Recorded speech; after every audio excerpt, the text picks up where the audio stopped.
السلام علیکم ورحمۃ اللہ وبرکاتہ۔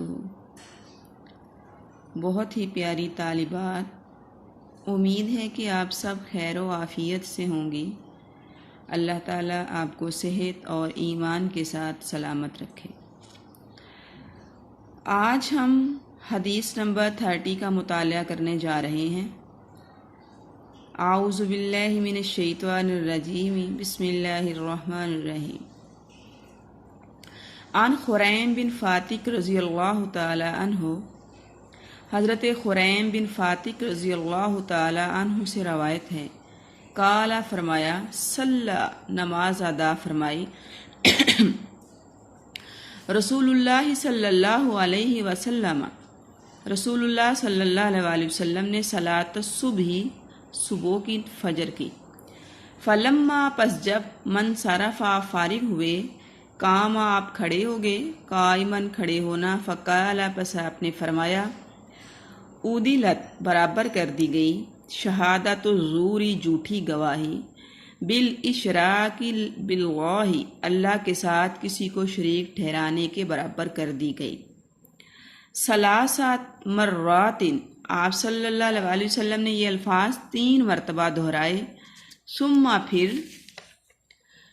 قارا آپ نے تلاوت فرمائی آیت مبارکہ، فاجتنبوا پس بچو رجسا گندگی سے، من الاوثان بتوں سے، واجتنبوا اور بچو قول الزور جھوٹی بات سے،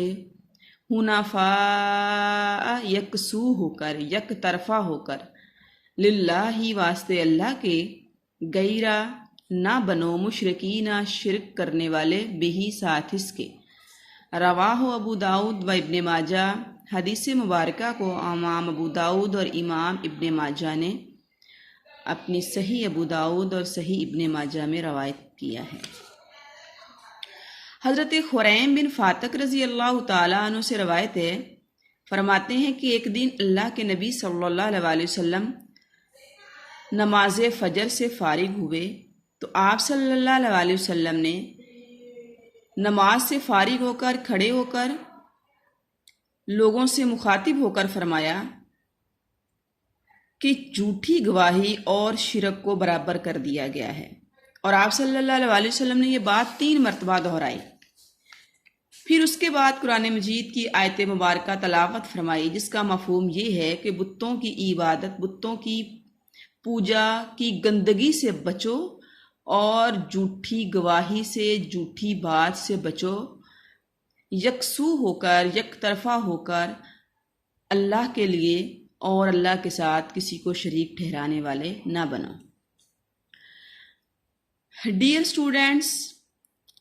نبی علیہ الصلاۃ والسلام حدیث مبارکہ میں ایک انتہائی خطرناک بات سے روکتے ہوئے صحابہ اکرام کو وہ نصیحت 3 دفعہ فرما رہے ہیں۔ آپ صلی اللہ علیہ وسلم کا کسی بات کو ایک دفعہ کہہ دینا ہی بہت کافی ہے، لیکن جس بات کی آپ صلی اللہ علیہ وسلم نے زیادہ تاکید فرمانا ہوتی، زیادہ اہمیت بیان کرنا ہوتی، تو اس کو آپ صلی اللہ علیہ وسلم بار بار دہرایا کرتے تھے، 3 دفعہ دہرایا کرتے۔ تو اس حدیث کے اندر بھی آپ صلی اللہ علیہ وسلم نے اپنی امت کے افراد کو جھوٹی گواہی سے بچنے کے لیے، جھوٹی گواہی کی مذمت میں جو کلمہ ارشاد فرمایا، اسے آپ صلی اللہ علیہ وسلم نے 3 دفعہ دہرایا ہے۔ کیا؟ کہ تم جھوٹی گواہی سے بچو، بے شک جھوٹی گواہی کو شرک کے برابر قرار دے دیا گیا ہے۔ جس طرح شرک گناہ کبیرہ ہے، ایسے ہی جھوٹی گواہی کا تعلق بھی کبیرہ گناہوں کے ساتھ ہے۔ جس طرح شرک پر بغیر توبہ کے اللہ کے ہاں کوئی معافی نہیں ہے، ایسے ہی جھوٹی گواہی دینے والے کے لیے بھی اللہ کے حضور جب تک وہ توبہ نہیں کر لیتا، حقوق العباد کو ادا نہیں کر دیتا، اللہ کے ہاں کسی طرح کی کوئی معافی نہیں ہے۔ تو ڈیئر کلاس، شرک وہ بیماری ہے وہ مرض ہے، وہ گناہ ہے جس کے ہوتے ہوئے انسان کے تمام نیک اعمال ضائع کر دیے جاتے ہیں۔ جس چیز کو اب شرک کے برابر کیا جا رہا ہے، ہمیں اس کے بارے میں بھی یہ سوچنا ہے کہ اگر یہ کبھی عمل ہمارے اندر آ گیا تو پھر شرک کے ہوتے ہوئے جس طرح کوئی عبادت، کوئی نیکی اللہ کی بارگاہ میں قبول نہیں ہو پا رہی ہوتی، تو جھوٹی گواہی کی بنا پر بھی نیک اعمال اللہ کی بارگاہ میں قبول نہیں ہوتے۔ شرک میں ہم ایک غلط بات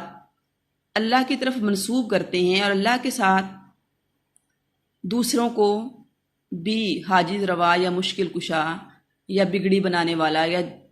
زندگی اور موت کا مالک سمجھتے ہیں، اللہ کو چھوڑ کر دوسروں کے سامنے سجدہ ریز ہوتے ہیں۔ اسی طرح جھوٹی گواہی یا جھوٹی قسم میں بھی ہم اللہ کو گواہ اور ضامن بنا کر ایک غلط اور جھوٹی بات اللہ کی طرف منسوب کر دیتے ہیں۔ لہٰذا جھوٹی گواہی کو بہت ہی شدید جرم قرار دیا گیا ہے۔ ترمذی کے اندر اللہ کے نبی صلی اللہ علیہ وسلم فرماتے ہیں کہ آپ صلی اللہ علیہ وسلم نے صحابہ سے فرمایا، کیا میں تمہیں سب سے بڑا گناہ نہ بتاؤں؟ صحابہ نے عرض کی، اللہ کے نبی کیوں نہیں؟ تو آپ صلی اللہ علیہ وسلم نے فرمایا،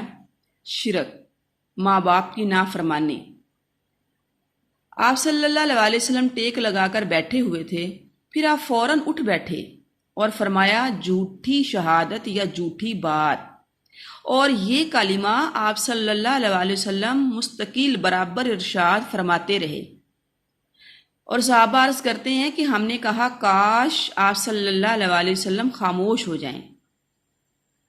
آپ صلی اللہ علیہ وسلم کا اس بات کا بار بار ذکر کرنا، برابر ذکر کرتے چلے جانا، اس گناہ کی شدت اور ایسا کرنے والے کے لیے شدید ناپسندیدگی کا اظہار ہے۔ تو ڈیئر کلاس، گواہی ایک اہم ترین مسئلہ ہے۔ گواہی خواہ کسی پنچایت میں ہو، عدالت میں ہو، کسی جھگڑے کی صورت میں دو فریق کے درمیان معاملے کو کلیئر کرنے کے لیے ہو، کسی خاندانی تنازع میں ہو، کسی مجلس اور محفل کے اندر ہو، اس کی حیثیت مسلمہ ہے، اور گواہی کے اثرات بہت ہی گہرے ہوتے ہیں۔ گواہی کی بنا پر، جھوٹی گواہی کی بنا پر ہم کسی بے گناہ کو سزا میں پھنسا دیتے ہیں، اور جو واقعی مجرم ہوتا ہے وہ اس جھوٹی گواہی کی وجہ سے سزا سے بچ جاتا ہے۔ جھوٹی گواہی کی بنیاد پر ہی کوئی حقدار اپنے حق سے محروم بھی ہو سکتا ہے، اور جو غیر حقدار ہے وہ کسی جائیداد، زمین، رقم وغیرہ کو ناجائز طریقہ سے حاصل کر لیتا ہے۔ یہ بھی یاد رکھیے کہ یہ گواہی جھوٹ کی بدترین شکل ہے، جج حضرات کو، قاضی کو غلط فیصلوں کی طرف لے جاتی ہے۔ گواہی یا معاملہ ایک پوشیدہ معاملہ ہوتا ہے، اس میں بعض اوقات اصل حقیقت صرف اللہ کو ہی معلوم ہوتی ہے، لہٰذا جو کچھ بھی گواہی کے طور پر کہنا ہوتا ہے کسی عدالت میں، کسی پنچایت میں، کسی مجلس میں، کسی بھی تنازع کے موقع پر فریقین کے سامنے، وہ اللہ کو حاضر ناظر کرتے ہوئے کہنا ہوتا ہے، اور اپنے جھوٹ پر انسان اس وقت اللہ کو گواہ بنا کر بہت دیدہ دلیری کا مظاہرہ کرتا ہے۔ اس وقت وہ بھول جاتا ہے کہ وہ اللہ اس کو دیکھ رہا ہے۔ دنیا میں تھوڑی دیر کے لیے اس کو مہلت مل گئی، اس کی رسی دراز کر دی گئی، اس کو دنیا کے اندر تھوڑا سامان دنیا سے لطف اندوز ہونے کا موقع مل گیا، تو بالآخر وہ اللہ کی پکڑ میں آنے والا ہے، اللہ رب العالمین کی گرفت اور اس کے عذاب میں مبتلا ہونے والا ہے۔ جھوٹی گواہی کا ایک بہت بڑا نقصان یہ بھی ہے کہ اس طریقے سے جھوٹے مقدمے بازی اور شریعت کے طریقوں کی مخالفت کرتے ہوئے مقدموں کا رجحان پیدا ہو جاتا ہے۔ جھوٹی گواہی ایک طرف پیشہ ور جھوٹے گواہوں کو جنم دیتی ہے۔ لوگ لالچ کے لیے، مال کمانے کے لیے، دنیاوی فوائد حاصل کرنے کے لیے دوسروں کے خلاف گواہی دینے کا کام سر انجام دیتے ہیں، تو پھر اس سے معاشرے کے اندر بدعنوانی، غیر شریفانہ رویہ اور غیر اخلاقی رجحانات کے پیدا ہونے کی فضا بھی ہموار ہو جاتی ہے۔ اس سے لوگ انصاف سے محروم رہ جاتے ہیں، لوگوں کا یقین اور اعتماد عدلیہ سے اٹھ جاتا ہے، اور یوں معاشرے کے اندر بدامنی، انتشار، افراتفری اور تنازع کی صورتحال پیدا ہو جاتی ہے، اور لوگ قانون کو اپنے ہاتھ میں لینے پر مجبور ہو جاتے ہیں۔ جب عدالتوں سے انصاف نہیں ملتا اور سچے ہونے کے باوجود ان کو جھوٹا قرار دے دیا جاتا ہے، جھوٹوں کو سچا بنا دیا جاتا ہے، تو لوگ مشتعل ہو کر، غصے میں آ کر قانون کو اپنے ہاتھ میں لیتے ہیں یا پھر اپنی جان پر کھیل جاتے ہیں۔ تو یوں یہ چیز فتنہ فساد کا باعث بنتی ہے، قتل و غارت کا باعث بنتی ہے، اور معاشرے کے استحکام کے لیے ایک بہت بڑا خطرہ ثابت ہوتی ہے۔ اس لیے حدیث مبارکہ کے اندر معاشرتی اور اجتماعی زندگی کا یہ سنہرا اور پیارا اصول امت مسلمہ کو دیا جا رہا ہے کہ وہ معاملات کے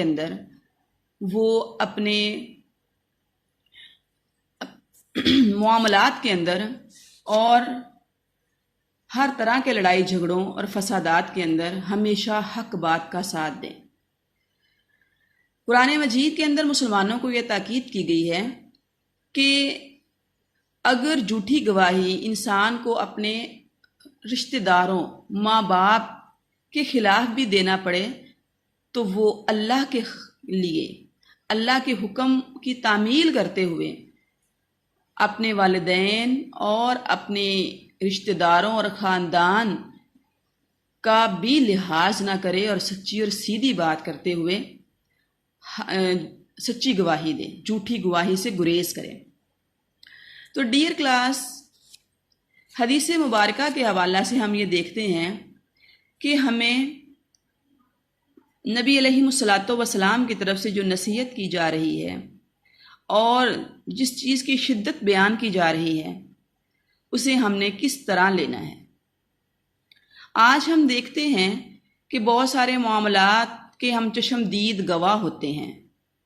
لیکن اقربا پروری کی وجہ سے، کسی کے ساتھ اپنے تعلق کو نبھانے کے لیے ہم غیر جانبدار نہیں ہو پا رہے ہوتے، اور کچھ لوگوں کو ڈیفینڈ کرتے ہوئے، غلط طریقے سے ڈیفینڈ کرتے ہوئے ہم جھوٹ کا سہارا لے کر ان کے حق میں گواہی دے دیتے ہیں، اور جو سچے لوگ ہوتے ہیں ہم ان کے خلاف چلے جاتے ہیں۔ یہ رویہ اور یہ کردار انتہائی نامناسب ہے، منفی ہے، اور ہمیں اس سے ہر ممکن طریقہ سے گریز کرنا چاہیے، اس سے بچنا چاہیے۔ ہمیشہ سچی اور سیدھی بات کرنی چاہیے، حق کا ساتھ دینا چاہیے، چاہے وہ انسان کے اپنے نفس اور جان کے خلاف ہی کیوں نہ ہو۔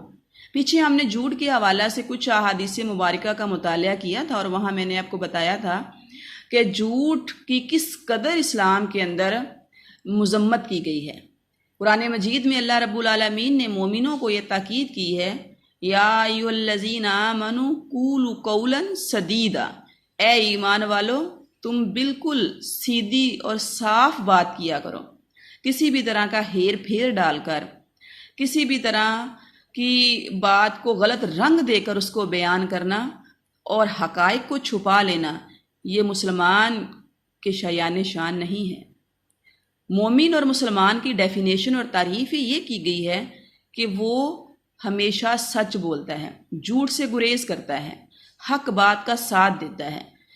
آپ نے پیچھے یہ بھی دیکھا تھا نا کہ انسان ہونے کی بنا پر ایک مسلمان کے اندر کچھ کمزوریاں، کچھ اخلاقی پہلوؤں کے اعتبار سے کمزوریاں آ سکتی ہیں، لیکن اللہ کے نبی صلی اللہ علیہ وسلم نے سچائی کو ایمان کے ساتھ مشروط کر دیا ہے۔ جو شخص صاحب ایمان ہوگا، ایمان کا دعویٰ کرے گا، وہ ہرگز بھی جھوٹا اور کذاب نہیں ہو سکتا۔ وہ اپنی نجی زندگی کے اندر،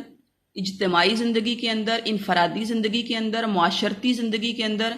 اور ہر جگہ اور ہر موقع پر سیدھی، صاف اور سچی بات کرے گا۔ اللہ رب العالمین ہمیں سچائی کو اختیار کرنے، جھوٹ سے بچنے اور جھوٹی گواہی سے اجتناب کرنے کی توفیق عطا فرمائے، اور اللہ رب العالمین ہمیں صحیح معنوں میں اسلام کے اخلاقی نظام کو اڈاپٹ کر کے اس پر عمل پیرا ہونے کی توفیق عطا فرمائے۔ وما توفیق الا باللہ علیہ توکلت و الیہ انیب۔